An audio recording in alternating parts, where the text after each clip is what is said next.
दृष्टि आईएएस के audio article programme में आपका स्वागत है। आज का हमारा आर्टिकल द हिंदू में छपे लेख मेकिंग सोशल वेलफेयर यूनिवर्सल के सारांश पर आधारित है। इसमें टीम दृष्टि के इनपुट्स भी शामिल हैं। यह ऑडियो आर्टिकल प्रश्न पत्र 2 के शासन खंड से जुड़ा है। तो आइए आर्टिकल की शुरुआत करते हैं।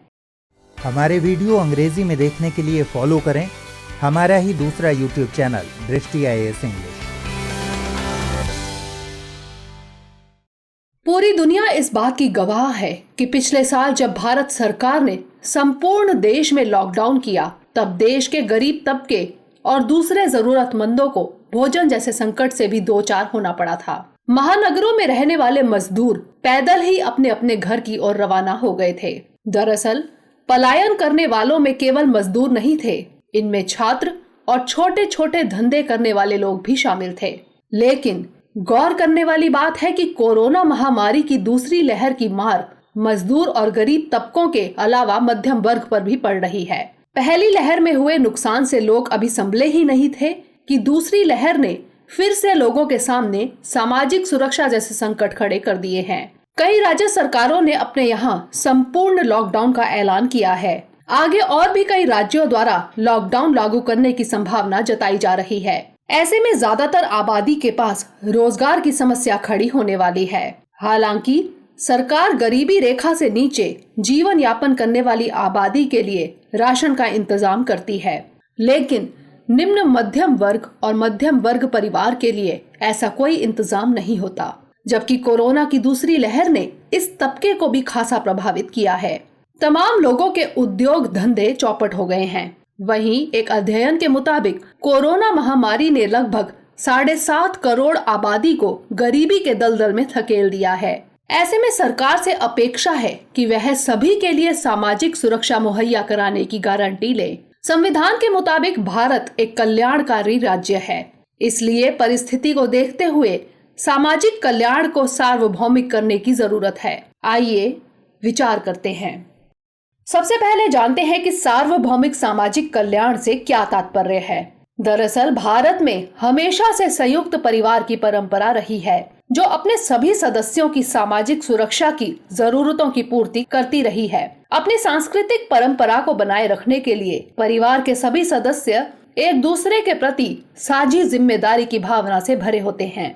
जिस सीमा तक परिवार के पास संसाधन की उपलब्धता रहती है, उस सीमा तक परिवार के बुजुर्गों और बीमारों की विशिष्ट आवश्यकताओं की पूर्ति होती है। हालांकि बढ़ते हुए उत्प्रवास, शहरीकरण और जनांकीय परिवर्तनों के कारण बड़े आकार वाले संयुक्त परिवारों की संख्या में कमी आती गई। लिहाजा लोगों को सामाजिक सुरक्षा की जरूरत महसूस होने लगी और यहीं पर सामाजिक सुरक्षा की औपचारिक व्यवस्था महत्वपूर्ण हो गई। भारतीय संदर्भ में सामाजिक सुरक्षा का निर्माण लोगों को आर्थिक अभाव से बचाने के लिए किया जाता है। इसमें व्यक्ति और उसके आश्रितों को आर्थिक अनिश्चितता की स्थिति से बचाने के लिए एक न्यूनतम आय सुनिश्चित की जाती है। सामाजिक सुरक्षा न केवल अपने उपभोक्ताओं को बल्कि उसके संपूर्ण परिवार को भी वित्तीय एवं स्वास्थ्य सुरक्षा का लाभ प्रदान करती है। अंतर्राष्ट्रीय श्रम संगठन के मुताबिक सामाजिक सुरक्षा एक व्यापक दृष्टिकोण है जो सामाजिक वंचनाओं को रोकने के लिए विकसित की गई है। यह व्यक्ति को किसी भी प्रकार की अनिश्चितताओं में अपने पर आश्रित लोगों के लिए एक बुनियादी न्यूनतम आय का आश्वासन प्रदान करती है। इसके 2 तत्व हैं। पहला है भोजन, कपड़ा, आवास, चिकित्सा देखभाल और जरूरी आवश्यक सामाजिक सेवाओं सहित स्वास्थ्य और बेहतर जीवन स्तर का अधिकार। और दूसरा है किसी भी व्यक्ति के नियंत्रण से बाहर की परिस्थितियों जैसे बेरोजगारी, बीमारी, विकलांगता, विधवा अवस्था, वृद्धावस्था और आजीविका के अभाव में आय सुरक्षा का अधिकार। ऐसी सामाजिक सुरक्षा योजना का एक उदाहरण आयरलैंड में गरीबों के लिए पुअर लॉ सिस्टम है। 19वीं शताब्दी में आयरलैंड गरीबी और अकाल से घिरा हुआ था, इसलिए यहाँ की सरकार ने स्थानीय संपत्ति करों की सहायता से गरीबों को वित्तीय राहत प्रदान करने के लिए पुअर लॉ सिस्टम की शुरुआत की। यह कानून न केवल समय पर मदद मुहैया कराने बल्कि ऐसा करते समय गरीबों की गरिमा और सम्मान को बनाए रखने के लिए भी था। आज आयरलैंड में सामाजिक कल्याण प्रणाली 4 स्तरों के एक तंत्र के रूप में विकसित हो चुकी है। इसमें सामाजिक बीमा, सामाजिक सहायता, सार्वभौमिक योजनाएं और अतिरिक्त लाभ शामिल हैं। सवाल है कि सार्वभौमिक सामाजिक कल्याण की जरूरत क्यों है? आर्थिक सर्वे 2018-19 के मुताबिक भारत में सिर्फ 7% श्रमिक ही संगठित क्षेत्र से संबंधित हैं। बाकी 93% श्रमिक असंगठित क्षेत्र से जुड़े हैं। यानी भारत में बहुसंख्यक कार्यबल असंगठित क्षेत्र में लगे हैं। यही कारण है कि भारत में एक बड़ा कार्यबल नौकरी की सुरक्षा, श्रम अधिकारों और सेवानिवृत्ति के बाद के सुरक्षा प्रावधानों का लाभ नहीं उठा पाता है। एक गतिशील बाजार आधारित अर्थव्यवस्था में तकनीकी परिवर्तनों एवं बढ़ते मशीनीकरण के साथ श्रमिक तेजी से अपना रोजगार तो खो ही रहे हैं। साथ ही कोरोना महामारी के चलते भी इनके सामने रोजगार की समस्या खड़ी हो गई है। गौर करने की जरूरत है कि लॉकडाउन जैसी परिस्थिति में असंगठित क्षेत्र से जुड़े श्रम बलों के सामने रोजगार संकट ज्यादा होता है। इसके अलावा वे लोग भी आर्थिक तंगी से गुजरते हैं जो छोटे छोटे उद्योग चलाते हैं। भारत में सामाजिक सुरक्षा कार्यक्रमों का उद्देश्य व्यापक है, लेकिन सामाजिक सुरक्षा पर कुल खर्च जीडीपी का 7.7% है। 2019 के आर्थिक सर्वे के मुताबिक भारत के सामाजिक क्षेत्र का खर्च सकल घरेलू उत्पाद का महज 7.7% है, जिसमें शिक्षा, सार्वजनिक स्वास्थ्य, स्वच्छता, श्रम कल्याण जैसे महत्वपूर्ण क्षेत्र शामिल हैं। हालांकि इसके बावजूद यह दुनिया भर के कई मध्यम आय वाले देशों की तुलना में कम है। इसके अलावा देश में 500 से ज्यादा प्रत्यक्ष लाभ हस्तांतरण योजनाएं हैं, जो केंद्र एवं राज्य के विभिन्न विभागों द्वारा संचालित होती हैं। हालांकि ये योजनाएं पूरी तरह से उन लोगों तक नहीं पहुंच पाती हैं जो जरूरतमंद हैं। इसके अलावा मौजूदा योजनाएं विभिन्न विभागों के अंतर्गत कई उप योजनाओं में बटी हुई हैं। इस कारण आंकड़ों के संग्रहण से लेकर अंतिम व्यक्ति तक सेवा एवं सामाजिक सुरक्षा का वितरण नहीं हो पाता है। इसके अलावा देखें तो सामाजिक पूंजी की अनुपस्थिति में आर्थिक पूंजी कमजोर वर्ग तक स्वास्थ्य सुविधाओं की पहुंच बनाने में अपर्याप्त साबित हुई है। स्वास्थ्य सेवा प्राप्त करने के लिए कर्ज लेकर क्षमता से अधिक खर्च करना एक दूसरी समस्या है। इसके चलते सीमांत परिवार गरीबी के दलदल में फंसते जा रहे हैं। एक अध्ययन के मुताबिक स्वास्थ्य पर निजी व्यय का लगभग 90% खर्च क्षमता से अधिक की श्रेणी में आता है। इसलिए कोरोना महामारी ने निःशुल्क सार्वभौमिक स्वास्थ्य देखभाल प्रदान करने की जरूरत पर प्रकाश डाला है।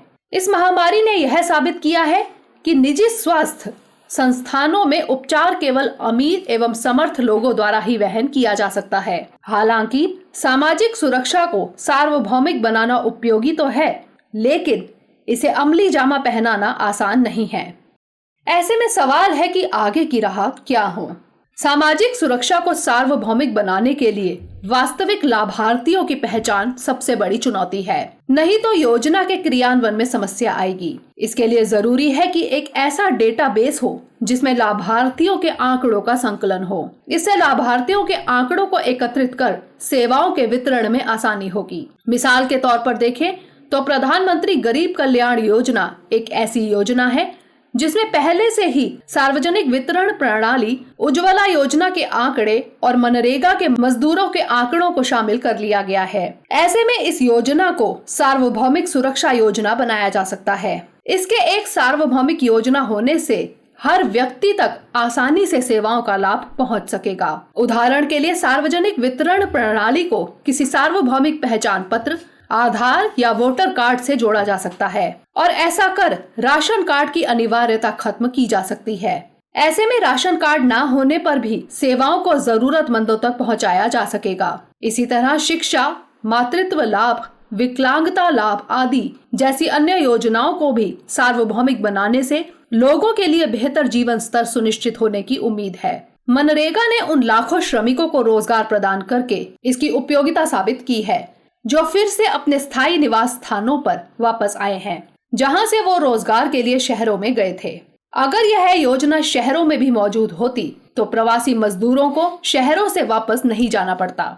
लिहाजा इस कार्यक्रम को शहरी क्षेत्रों में विस्तारित करने पर ध्यान देने की जरूरत है। नगर पालिका के पास कई ऐसे कार्य होते हैं जिन्हें करना जरूरी होता है, जैसे स्वच्छता में सुधार, मामूली मरम्मत कार्य, इसमें वे मानव श्रम का उपयोग कर सकते हैं। गौरतलब है कि भारत पल्स पोलियो यूनिवर्सल टीकाकरण के रूप में एक सार्वभौमिक स्वास्थ्य सेवा कार्यक्रम को सफलतापूर्वक अमलीजामा पहनाने में सफल हो सका। इसके लिए कई सालों तक खासी मेहनत हुई। नतीजतन आज भारत पोलियो मुक्त घोषित हो चुका है। ज्ञान और प्रौद्योगिकी में प्रगति के साथ साथ सामाजिक कल्याण के लिए सार्वभौमिक कवरेज जरूरी है। इसका क्रियान्वयन सरकारी विभागों में आंकड़ों का डिजिटलीकरण, आंकड़ों पर आधारित फैसले लेने और सहयोग पर ध्यान केंद्रित करने के जरिए आसानी से किया जा सकता है। इससे इतर प्रधानमंत्री जन आरोग्य योजना के प्रबंधन के लिए शासन के सभी स्तरों पर आयुष्मान भारत राष्ट्रीय स्वास्थ्य एजेंसी स्थापित करने की जरूरत है। जन औषधि भंडार से जुड़ी चुनौतियों की समीक्षा और उनके समाधान की जरूरत है, ताकि यह सुनिश्चित हो सके कि वे आत्मनिर्भर संस्थाओं के रूप में कार्य करें। साथ ही पूरे देश में इनकी तादाद में तेजी से इजाफा हो सके। कोविड-19 महामारी से मिले डेटा के मुताबिक सरकारों को उनकी परिस्थितियों, जनसांख्यिकीय विशेषताओं और जोखिम के अनुसार स्वास्थ्य मॉडल अपनाने की जरूरत है। लिहाजा भारत सरकार को सार्वभौमिक सामाजिक सुरक्षा की राह में पुरजोर कोशिश करनी चाहिए। आइए अब नोट करते हैं आज का सवाल। सार्वभौमिक सामाजिक सुरक्षा योजना से क्या तात्पर्य है? मौजूदा वक्त में इसकी जरूरत क्यों है? परीक्षण कीजिए।